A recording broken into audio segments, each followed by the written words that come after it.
Atom परमाणु class 10 से आज बताएंगे। आप लोग ने 2 दिन से वीडियो आप लोग की नहीं बन रही है, तो हम इसमें बताएंगे कि जो एटम परमाणु है ये किसी तत्व का वह सूक्ष्मतम कण जो किसी रासायनिक अभिक्रिया में भाग ले सकता है और जिसे तत्व के सभी गुण उपस्थित रहते हैं उसे परमाणु कहते हैं। ये परमाणु स्वतंत्र अवस्था में भी रह सकता है और नहीं भी रह सकता है।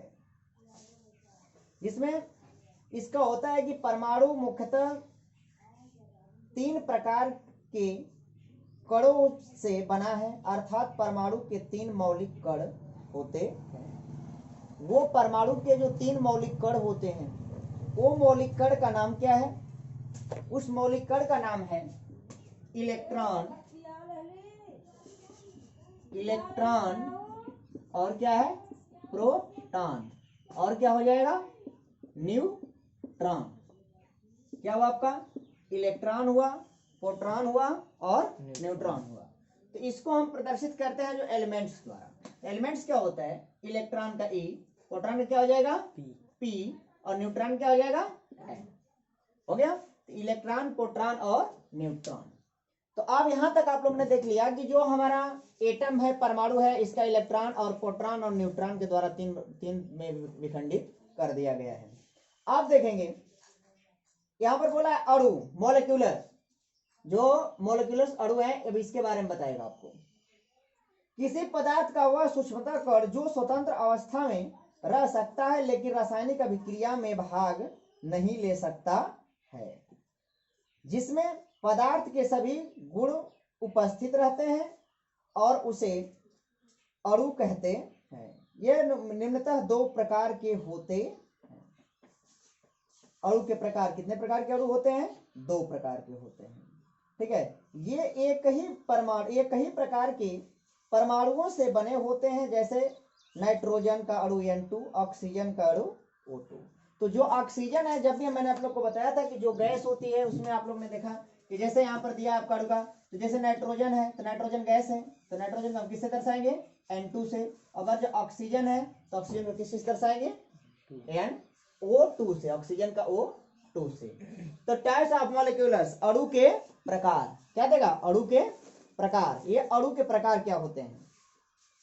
तो जो अणु के प्रकार बोला है कि ये एक ही प्रकार के परमाणु से बने होते हैं। इसी का अणु का प्रकार में ही बोलेगा कि एक ही परमाणु से क्या होते हैं? ये बने होते हैं। तो जो एक ही परमाणु से बने होते हैं, जैसे नीचे वाला दे दिया आपका, यही है टाइप्स ऑफ मॉलिक्यूल्स का। इसमें तो ये वाला पार्ट क्या हो जाएगा? N2 और ऑक्सीजन। तो इसमें क्या हो जाएगा? नाइट्रोजन और ऑक्सीजन।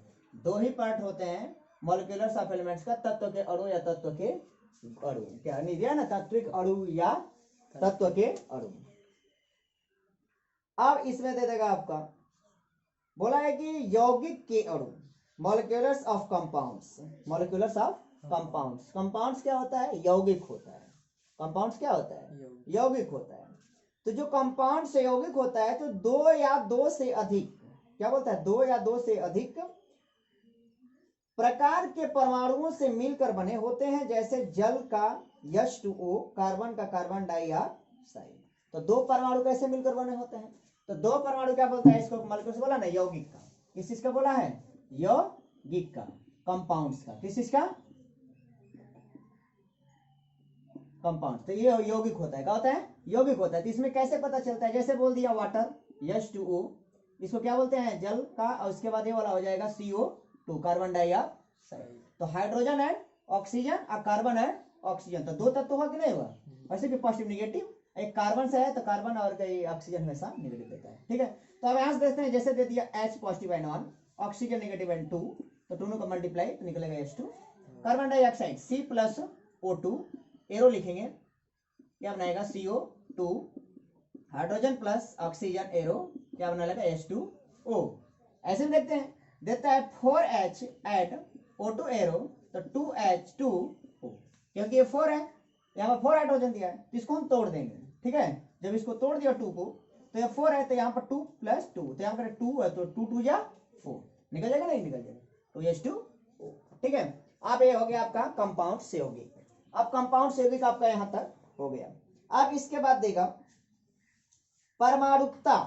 ये बोलता है क्या, परमाणुकता किसी तत्व या यौगिक के अणु में उपस्थित परमाणुओं की संख्या को उसके परमाणु कहते हैं। जैसे नाइट्रोजन M2 की परमाणुकता कितनी होती है, 2। ऑक्सीजन का O2 परमाणुकता कितनी होती है, 2। HNO3 का परमाणुकता कितनी होगी, 5, क्योंकि HNO3 क्या नाइट्रिक एसिड होता है, HNO3 बोला जाता है उसको। फिर बोलता है पदार्थों का वर्गीकरण।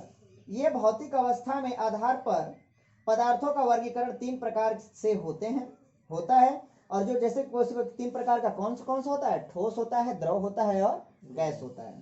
ठोस होता है, द्रव होता है और गैस होता है। तो ठोस और द्रव गैस को कैसे पहचानते हैं, कैसे ठोस द्रव और जो गैस होता है इसको पहचानने के लिए हमने देखा है क्या होता है, जानते हैं, जो ठोस द्रव जो गैस है जिसको आप लोग ने बोलता है ना सॉलिड, है ना, लिक्विड और गैस। सॉलिड, लिक्विड, गैस होता है। तो इसमें हम लोग ने जाना कि जो गैस होता है तो कैसे किसमें कितना कैसे करता है, तो कब गैस बनता है कब सॉलिड बनता है। जैसा कि हमने ले लिया वाटर, ठीक है, H2O, क्या ले लिया, वाटर, H2O, ठीक है। तो अब यहाँ पर जैसे कि H2O हमने लिया, तो ये H2O आपका जैसे कि एक बर्फ का जैसे लेस, ठीक है ना, ऐसे जैसा कि बर्फ का एक टुकड़ा है। तो बर्फ के टुकड़ा को जो लीजिए, मैंने यहाँ पर एक बर्फ का टुकड़ा है, तो इसको हमने फिर गर्म किया, क्या किया, गर्म किया, हीट किया, ठीक है ना। ये हीट करने के बाद जानते हैं ये 0°C पर क्या बनता है, बर्फ बनता है।